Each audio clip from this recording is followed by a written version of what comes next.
Hello and welcome back to Key Comic Universe. I'm back here today with another video, and then we're going to be going through a lot of comics. And this is going to be the largest and probably the most expensive comic haul I've done yet. So make sure to watch the whole video to see everything that has been secured. Also, most of the stuff will be available in the near future. So please like, comment, and subscribe. If you're not already subscribed, it would be pretty cool of you and much appreciated. And also check me out on Instagram at Key Comic Universe. That's where I do all my sales and talk about a bunch of other stuff. So first up, this is from a Flash collection slash MISC indie collection. Most of it was Flash books, but there was also some indie books in there. And I picked those up earlier this week, got them in. I'm going to go through what was in there and give you guys some of the highlights. I'm not going to be going through like the dollar bin books, unfortunately, but I'll be going through a lot of the books. So, first up, Flash 237 and 2A1, two appearances of Reverse Flash. Pretty cool character. Neither of these books are perfect, but still good and presentable copies for the most part. So yeah, picked up both of those in that collection. Then also Flash number 219. This was one of the better condition books from that time period. This collection ranged all the way from the 60s up to 2021. So it was a pretty long run. Unfortunately, not very many like big books or anything like that. Next up was Flash number 170. This is the first appearance of Cicada, as well as the first appearance of Magenta. So awesome stuff. Always like to see, minor keys in these collections. And then this is just a really cool book. It actually has a little bit of value behind it, but not too much. And that's Flash number 219. Another Reverse Flash appearance. Pretty cool stuff. Also, I won't be going through many of the indie books or, 90s kind of filler books, but these were the three books that were of, note. Just because, even though they're not worth much, they're kind of minor keys. And that is Clandestine number 1. Had a couple copies in there. Pretty cool book, I guess. Haven't actually read it before, but that's like some type of like really minor key. And then Darker Image number 1, which is a cool book. This one has the Max card in it. So yeah, Darker Image number 1. Then I'm going to give you guys a quick look through of the box. Doesn't have everything in it anymore, but this is just everything of note that was like a couple of dollars each. So I'm going to move this over. So, do a quick run through of this. Just about everything in here will be available. So I'm just going to give you guys just kind of a preview of what it is. Most of this stuff, unfortunately, isn't really worth a ton. But, there is definitely some decent stuff in here. Some Silver Age, Modern Age, Copper, and Bronze. Just kind of a little bit of mix. Most of this stuff is worth under $5. Mostly more bulk type of books. But yeah, that's kind of an idea. A lot of it's bronze and modern in that range for the most part. But anyways, just gonna flip through a few more of these. I'll do just a quick flip, just give an idea. Yeah. So anyways, for that collection, I was able to buy these books at around, definitely less than $1. And I think the exact math was on average around 60 cents on average, just because there was actually decent stuff and I only really valued out the Flash stuff. Unfortunately, all the indie and more modern stuff didn't really make sense to really value, since that stuff is super cheap. So it was 10 cents a book for those. But for the Flash books, just because, those are good sellers, I was willing to value them at just a little bit more. So, next up, this is going to be, for the rest of the video, is going to be mostly larger books, and a lot of the just, better books overall. So first up, I'm going to start off with some books from my boy over at Comic.trove. He's on Instagram at Comic.trove. I will include his page in the video's description, so be sure to go check him out. But anyways, the books I picked up off of him were Dark Avengers issue number 1. This is I believe, the first full team appearance of the Dark Avengers. So definitely a very cool book. There's also a lot of decent spec value with this book, so down the road, hey, who knows, maybe something cool will happen with it. But yeah, definitely a good book overall. There was a preview of this book as well. It doesn't go for as much money, but the preview is also good to check out if you want a little bit more of an affordable option. And if you can find that in a higher grade, like, VF to near mint would definitely be preferable, or higher, it does have a little bit of value behind it and could be something that goes up down the road. This book has already seen gains. I think the price on this book is mostly steady at this point, selling between $20-ish, $15 to $30, somewhere in that range. Next up, Venom Lethal Protector number 1. This is the first solo Venom series, so kind of minor key there. Definitely a very cool foil cover. Pretty iconic at this point. Just a good book to pick up when you see it. So yeah, again, just a good book. You can typically get this book for anywhere between $30 to $40 in nicer, higher grade. Some people try to sell for more. Don't buy it for more. Please don't. And then finally, oops, I'm going to knock over the camera. Yeah, camera, no camera allowed. Then we got Venom Lethal Protector issue number 4. This is the first appearance of Scream.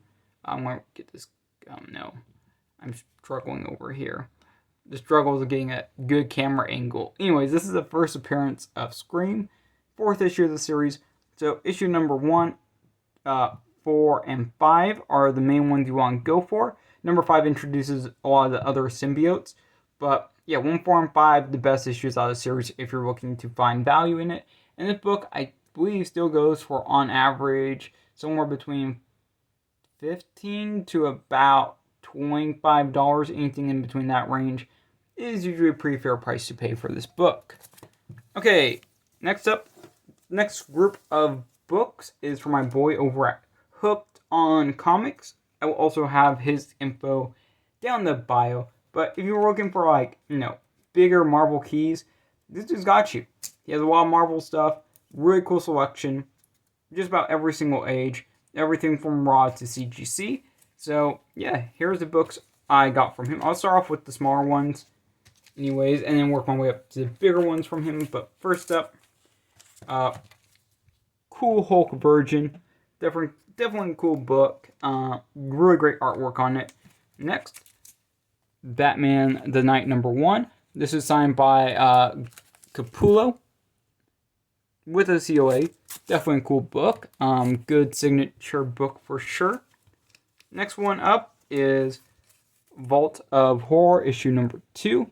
Reprint, of course, not the original, but still a good book. Still a good reprint. And, you can read these. You don't have to worry about with the really old ones where you might have to damage them. And then finally, Vault of Horror number 26. Also a really good book. Honestly, I'm still looking for the original of this one, so I'm going to definitely be keeping my eyes out. But this is the $1 reprint. I believe this one's from the 1970s, if I remember correctly. I hope I am. I hope I'm not getting that wrong. But yeah, those were from him. And then time to get into bigger books from him, which there are definitely some big ones. I'll start off with the smallest of them. Daredevil number 15, featuring the Ox. So Daredevil versus the Ox. 1960s, good Silver Age book. Lower grade, but still good. Then Daredevil issue number 4. First appearance of Purple Man. Really cool book. Honestly, or if you also prefer to call him, what's his name? Kilgrave. I hope I got that right. 1 second, let me check. Yeah, Kilgrave. But really cool book as well. Minor key. 3rd appearance of Daredevil, I believe. I believe this is the, or not 3rd. Why did I say 3rd? No, this is the 4th, I think. And then finally, Daredevil number 3. This is the first appearance of Al, who is probably still the least known of the kind of New York mob figures like Kingpin, Hammerhead. Out of any of those guys, I think the Owl is still the least known. But also a really good book. 3rd appearance of Daredevil, if I'm getting that correct. I'm assuming it is, but still a really good book. Of course, none of these are perfect, as you can tell. But lower grade is better than no grade. And, get these pressed, clean, whatever it may be. Definitely could get a great bump, I think. But, as is, I would say that these books, this one for sure is between a 2.0 to 2.5 range. This one's about 0.5. It has many issues. And this one also would probably be about a 2.0, maybe a little bit lower, 1.8. But anyways, some really good books from Hooked on Comics. So be sure to check them out. Awesome stuff. Okay, now we're getting into the biggest books. The largest ones. Or not actually, well, the next book is actually not one of the largest ones. It's a really good book, though, and I think should be worth more. And that is Amazing Spider-Man issue number 27. This is an early appearance of the Green Goblin, as well as the death of Crime Master, but also an early appearance of Crime Master. There would be more people who acted as him in the future. But overall, just a really good book. I'm going to try to read justice. Struggles. But still a really good book, so, definitely something to keep an eye out for. Just really good early ASM. And the early ASM is really good stuff. So, yeah. Not much to say about this book. Just a solid book. Pretty much any grade. This one's complete. Nice spine. All that type of stuff. So, yeah. This will be available. And then, final books. Here we go. Now, I did a thing on my Instagram where I said, hey, I'm picking up 2 copies of the same book, but they're both pretty huge Grails. Like, very large books. Books that do have a lot of value behind them. And even though this book isn't the most rare or obscure, this is probably one of the biggest and probably one of the most major Bronze Age DC book, if not the biggest Bronze Age DC book. And what could that be? What was one of the largest DC Bronze books that you can pick up? I'm going to take it out of the bag. Both of these are CGC, but Green Lantern issue number 76. Got one. And then a few days, next day, there's another one that comes up to market that I noticed. And I ended up picking that one up as well because the price was right. Always go when the price is right and makes sense. Don't pay retail. Don't pay full price. Never do that. Both of these books I bought for less than fair market value and at less than they have sold for in a pretty long time. So, why not just get an instant upgrade just a few days later? Why not? An upgrade is an upgrade. So, starting off over here at the 4.0, it has off-white to white pages, and I'm just going to tell you why this book is so important and why it's, honestly, in my opinion, a pretty decent investment, in my opinion. Number 1, it's the first Green Lantern book where Green Arrow shows up in, and the stories for those two teaming up begins with this issue. Number 2, first work done by Denny O'Neil and Neil Adams, on this book. So, you get a really nice start with them, and some of their earliest work, or if not their earliest work, I go back and double check. But anyways, really nice early work by them. Next, one of the first books to be quote-unquote, here my fingers are not in the camera, quote-unquote woke. Definitely changed the storytelling for DC and for comics going forward. A lot of people argue that this one is if not one of the first Bronze Age comics, mainly because of this change in story, material, and art. Now, I would say this one is the first, in my opinion, for Bronze Age. Let's see. Also, finally, just an iconic cover. This book is famous. This cover has been replicated and duplicated multiple times and never gets old. But anyways, just a really strong, really good book with a lot of value behind it. And then also I got a 7.0. Cream to off-white pages. Not quite as good on the page quality, but honestly at 7.0 I don't mind too much. Just because, this book is kind of hard to get at a good price. When I was scouring this book in the past, the price almost never made sense and kept going up. The price every single year seems to be steadily increasing. Even with outliers and stuff like that, the overall price does continue to go up. Now, that could always change, but this is just a really solid investment.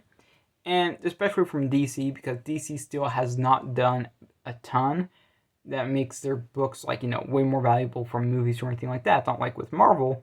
So there is a big potential for these books to just go crazy in the future. And also, in really high grade, these books like 9.8, 9.6, I don't think those things go up on the market like ever. So if those came back up on the market, they'd probably go for crazy numbers and could pull up a bunch of like the other like price points for this book. And that's just my thinking. That's what I kind of see for this book. But either way, really good book. Happy I had add these to the collection. Unfortunately, I believe I'm going to probably be holding on to these for a while. They're going to be pretty much long-term holds for me, but definitely really awesome stuff. Definitely some pricey plastic and paper. Don't you love that pricey paper? Yep. But anyways, awesome stuff. And that's pretty much going to be it for this week. I want to try to make this video shorter as short as possible, because in the past I just can go off on tangents and stuff. So I'm trying to stay more to the point and working on just focusing on each book without, going off and talking about other subjects. If you guys prefer this kind of more focused talk on books, let me know. Yeah, definitely happy to add these. These are 2 personal Grails, if not actual Grails, and probably the most valuable, arguably the most valuable Bronze Age DC books. I don't really know if any others, like per grade point, really go higher than these 2, but I could be wrong. Honestly, I've been wrong in the past. I've overlooked books, and let me know if I'm wrong about that. But anyways, that's going to be pretty much it for this video. If you watched this far, hey, good for you. Let me know in the comments down below. Be like, hey, I watched pretty much your whole video.